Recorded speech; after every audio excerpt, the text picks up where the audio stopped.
estamos para servirle. Estamos en el libro de los Hechos de los Apóstoles, capítulo 7, por favor. Hechos, capítulo 7.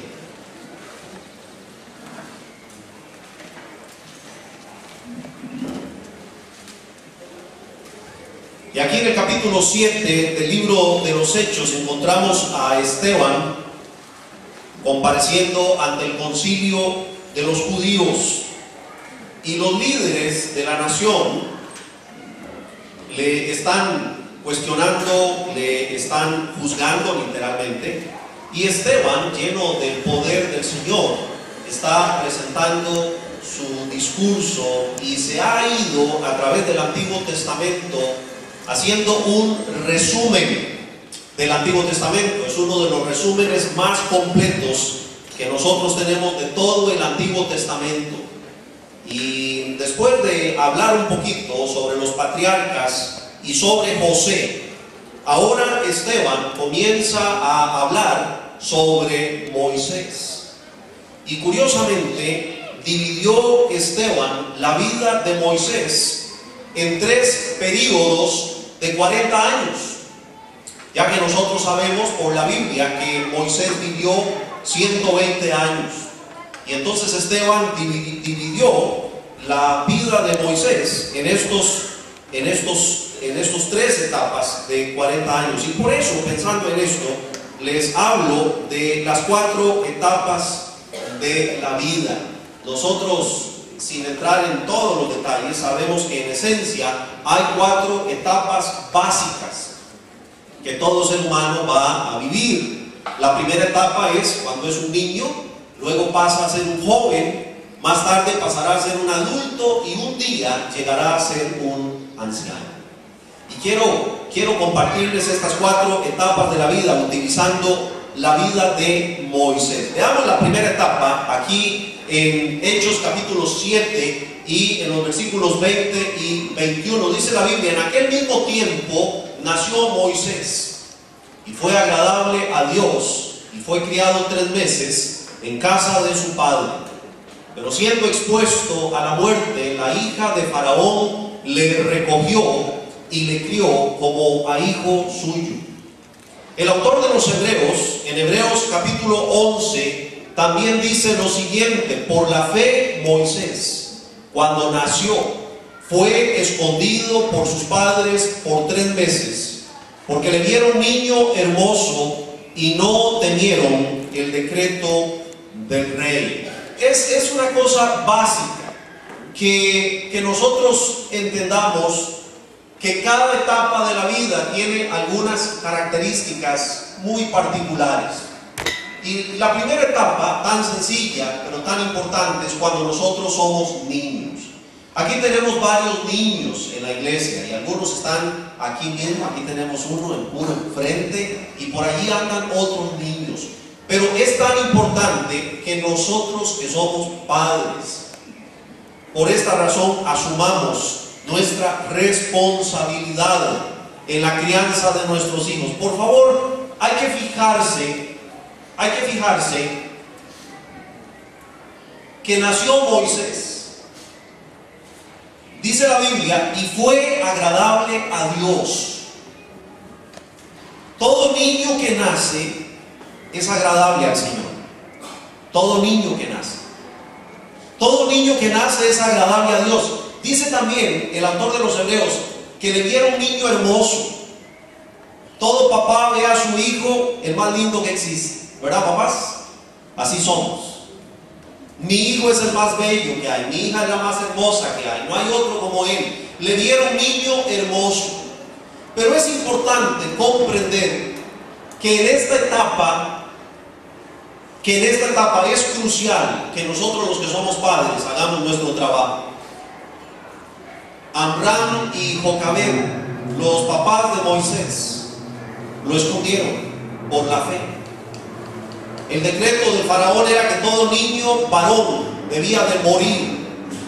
Y dice la Biblia que por la fe lo escondieron durante 3 meses, pero no pudiendo hacerlo más, lo pusieron en el río. Y vino la hija del Faraón para para recoger al niño y lo crió como a un hijo suyo, dice la Biblia. Pero fíjese que dice fue escondido por sus padres por 3 meses.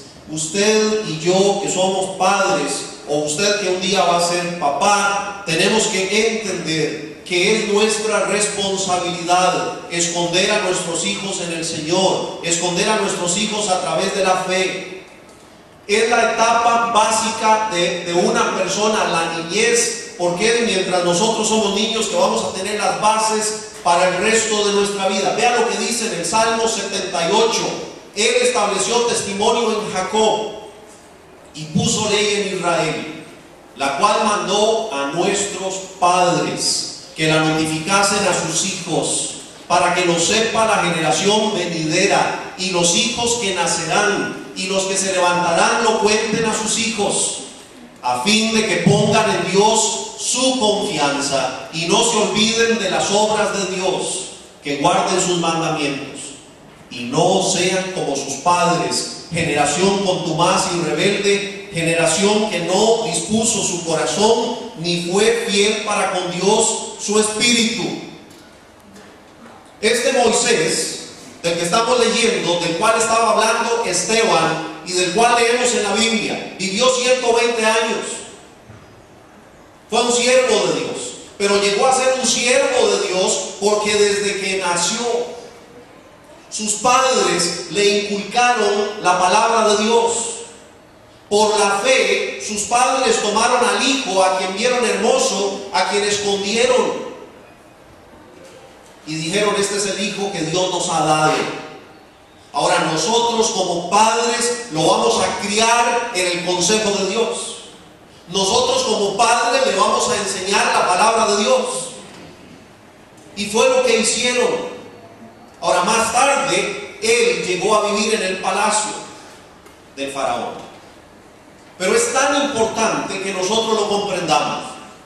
Mire, yo le voy a decir algo y por favor guárdelo en su corazón. La responsabilidad de instruir a los hijos o a los niños en la palabra de Dios no es del pastor, no es de los maestros de la escuela dominical, es suya, como papá y como mamá. Amén. Amén. Es tu responsabilidad. La responsabilidad de los hijos que mi esposa y yo tenemos es nuestra. Ahora, gracias a Dios que hay una iglesia como esta, donde estamos tratando de instruir a los niños.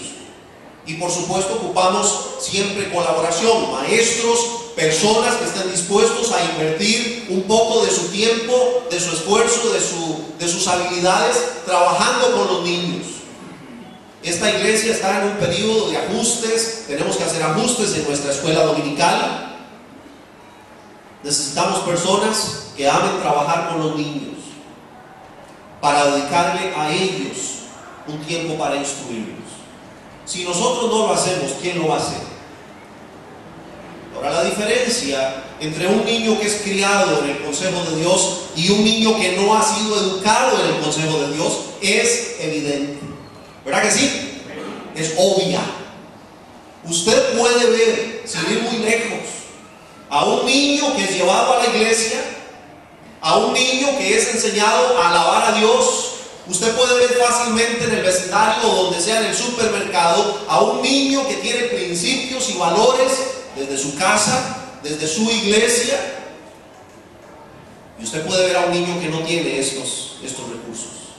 Y la diferencia se nota a leguas. ¿Y qué responsabilidad tenemos? Yo creo que esta es una iglesia donde usted puede con toda confianza criar a sus hijos. Con toda confianza.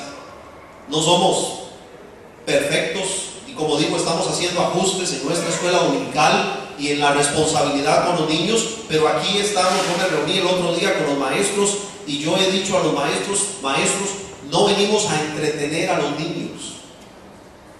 Para entretenerlos me los llevo al Parque Bolívar o me los llevo al circo, pero los traemos a este lugar para que ellos sean instruidos en la palabra de Dios. ¿Verdad que sí? Así es. Y si tenemos maestros, es para eso, para enseñar a los niños. El Salmo es contundente. Es contundente porque dice, la cual mandó a nuestros padres que la notificaran a